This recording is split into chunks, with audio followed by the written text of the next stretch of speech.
Hi friends and relatives, இன்றைக்கி நம்ம விவசாயத்தில் ஒரு யூஸ்ஃபுல்லான டிப்ஸ் தாங்க பார்க்க போகிறோம்.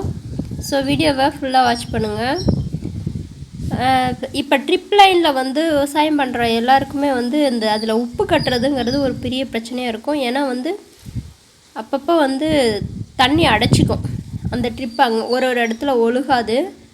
அது எதனாலன்னா நம்ம தண்ணி விட்டுக்கிட்டே இருக்கிறதுனால அந்த எப்படியுமே நம்ம வீட்டில் கூட ஏதாவது ஒரு பாத்திரத்தில் தண்ணி இருந்துக்கிட்டே இருந்துச்சுன்னா அதில் வந்து உப்பு படியும் இல்லைங்களா. அந்த மாதிரி வந்து இந்த ட்ரிப்பு லைன்லேயும் வந்து உப்பு படிஞ்சிக்கும். உப்பு படிஞ்சிருச்சுன்னா அந்த இடத்துல வந்து தண்ணி சொட்டாது. அந்த இடத்துல இருக்கக்கூடிய செடிகளுக்கு தண்ணி கரெக்டாக போகாது. பாருங்கள், இந்த மாதிரி அந்த கரெக்டாக அந்த ட்ரிப் ஆகிற இடத்துலே பாருங்கள் ஃபுல்லாக உப்பு கட்டியிருக்கிறது நமக்கு நல்லாவே தெரியும். ஏன்னா இது தண்ணியோடையே அப்படியே வந்து வயலில் கிடக்கிறதுனால நமக்கு வந்து ஈஸியாக வந்து உப்பு கட்டிடும். அதுவும் எங்களுதெல்லாம் வந்து மரவள்ளி கிழங்கு தான் போடுறதுனால அதில் வந்து 1 இயர் ஃபுல்லாகவே தோட்டத்திலே தான் கிடக்கும் இந்த லைனு, ட்ரிப் லைனு. அதனால் நம்ம தண்ணி விட்டு ஆஃப் பண்ணாலும் நம்ம ஆஃப் பண்ணதுக்கப்புறம் அந்த டியூப்பில் இருக்கிற தண்ணி வந்து வெயிலில் காய அந்த மாதிரி உப்பு கட்டிடும். ஸோ வந்து அங்கங்கே வந்து ட்ரிப்பில் வந்து தண்ணி ஒழுகாமல் போயிடும். அதுக்கு வந்து நம்ம என்ன பண்ணலான்னா க்ளீனிங் ஏஜென்ட் ஒன்று வந்து அதில் ட்ரிப் லைனில் வந்து கொடுத்து அந்த உப்பெல்லாம் வந்து கிளியர் பண்ண போகிறோம். அதை பற்றி தான் வந்து இந்த வீடியோவில் பார்க்க போகிறோம். இந்த மாதிரி பாருங்க, அந்த மாதிரி இப்போ போட்டு வச்சுருக்கோம். முதல்ல வந்து நம்ம செடிகளுக்கு செடி வைக்கிறதுக்கு முன்னாடியே, பயிர் பண்ணுறதுக்கு முன்னாடியே நம்ம வந்து இந்த ட்ரிப் லைனில் வந்து க்ளீனிங் ஏஜென்ட் ஒன்று விட்டுட்டோம்னா நமக்கு வந்து அந்த சால்ட்டெல்லாம் கரைஞ்சி போயிடும். நமக்கு வந்து எல்லா இடத்துலையும் வந்து டியூப்லேயும் வந்து எல்லா இடத்துலையும் தண்ணி கரெக்டாக ஈவனாக வந்து சொட்டும். இந்த வயலுக்கு வந்து நாங்கள் இப்போ வந்து அந்த மாதிரி பண்ண போகிறோம்.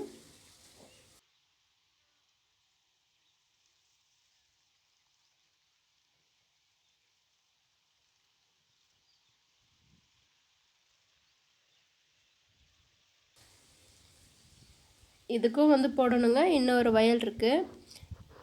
இந்த வயலுக்கு தான் இப்போ நாங்கள் ரெடி பண்ணி வச்சுருக்கோம். இந்த மாதிரி வந்து லைனில் வந்து டியூபை இழுத்துட்டு எண்டில் இந்த மாதிரி வந்து நம்ம எண்டு கப்னு சொல்லுவாங்க, இதை போட்டு மடித்து விட்டுட்டால் தண்ணி வந்து வெளியில் போகாது.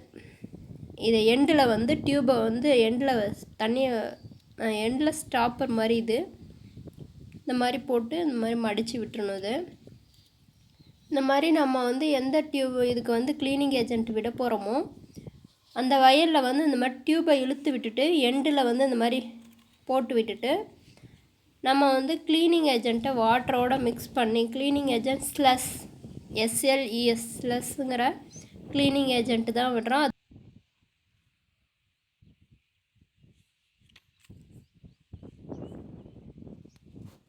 அது ரொம்ப மைல்டான இதுதான், பயிரை வந்து பாதிக்காது. ஸோ அந்த மாதிரி வந்து அதை வந்து வாட்டரோட மிக்ஸ் பண்ணி நம்ம வந்து இங்கே விடணும். இந்த மாதிரி ஃபஸ்ட்டு வந்து இழுத்து போட்டு வச்சுட்டு நம்ம இங்கே வந்து ரெடியாக வந்து அதை மிக்ஸ் பண்ணி வாட்டரோட மிக்ஸ் பண்ணி வச்சுருக்கோம். எல்லாருக்குமே வந்து ட்ரிப் லைன் போட்டிருக்கோங்க எல்லாருக்குமே இந்த மாதிரி ஒரு செட்டப் இருக்கும்.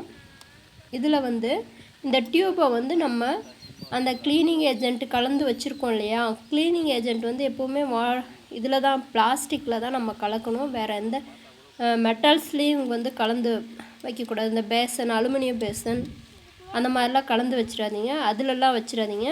இந்த மாதிரி பிளாஸ்டிக்கு பேசன் இருந்துச்சிங்கன்னா அந்த மாதிரி பிளாஸ்டிக் பேஷனில் வந்து வச்சுட்டு நம்ம அந்த டியூப் எடுத்து அதுக்குள்ளே இன்சர்ட் பண்ணிவிட்டு நம்ம இந்த ரெகுலேட்டரை நம்ம வந்து ஓப்பன் பண்ணி விட்டுட்டோம்னா அந்த க்ளீனிங் ஏஜென்ட் வந்து அப்படியே உரிய ஆரம்பிக்கும். நான் இப்போ சொட்டு நீர் போடுறவங்க எல்லாருக்கும் தெரியும். அதில் வந்து நம்ம இதில் தான் நம்ம வந்து உரம் வந்து ட்ரிப் லைனுக்கு போகிற உரத்தை வந்து கரைச்சி விடுவாங்க. அந்த இதில் தான் நம்ம விடுறோம். அதுக்கு முன்னாடி மோட்டரை போட்டு விட்டுறணும். மோட்டரை போட்டு விட்டுட்டு தான் நம்ம வந்து இதை வந்து விடணும். மோட்டரை போட்டு விட்டுட்டு இதை விடுறோம். இதை விட்ட உடனே நமக்கு வந்து எல்லாமே வந்து கரெக்டாக வந்து எல்லாம் உறிஞ்சி முடிச்சிருச்சுன்னா மோட்டரையும் ஆஃப் பண்ணிடணும், இதையும் ஆஃப் பண்ணிடணும். ஆஃப் பண்ணிவிட்டு கொஞ்சம் நேரம் விட்டுட்டோம்னா நமக்கு வந்து அந்த டியூப்பில் போய் எல்லா டியூபுக்கும் போயிடும். எல்லா டியூபுக்கும் இந்த க்ளீனிங் ஏஜென்ட் போயிடும். அப்புறம் நம்ம ஆஃப் பண்ணிட்டோம்னா அந்த டியூப்பில் வந்து அந்த சால்ட்டெல்லாம் வந்து கரைய ஆரம்பிச்சிரும். அப்புறம் திரும்ப ஒரு டைம் நம்ம வந்து மோட்டரை போட்டு விட்டோம்னா அது ஃபுல்லாக எல்லாமே வெளியில் போயிடும். வெளியில் போனதுக்கப்புறம் நம்ம வந்து டியூபெல்லாம் நீட்டாக வந்து இருக்கும். அதுக்கப்புறம் வந்து நம்ம என்ன அதில் வந்து செடி ஊனணுமோ அதை வந்து ஊனிக்கலாம். அப்போ வந்து நமக்கு வந்து அந்த சால்ட் வந்து கிளியர் ஆகிடுங்க. வருஷத்துக்கு ஒரு முறை நம்ம இந்த மாதிரி க்ளீனிங் ஏஜென்ட் விட்டுட்டோம்னா நமக்கு வந்து ட்ரிப் லைனில் உப்பு கட்டாமல் இருக்குங்க. ஓகேங்க, அந்த வீடியோ உங்களுக்கு யூஸ்ஃபுல்லாக இருக்கும்னு நினைக்கிறேன். தேங்க்யூ ஃபார் வாட்சிங்.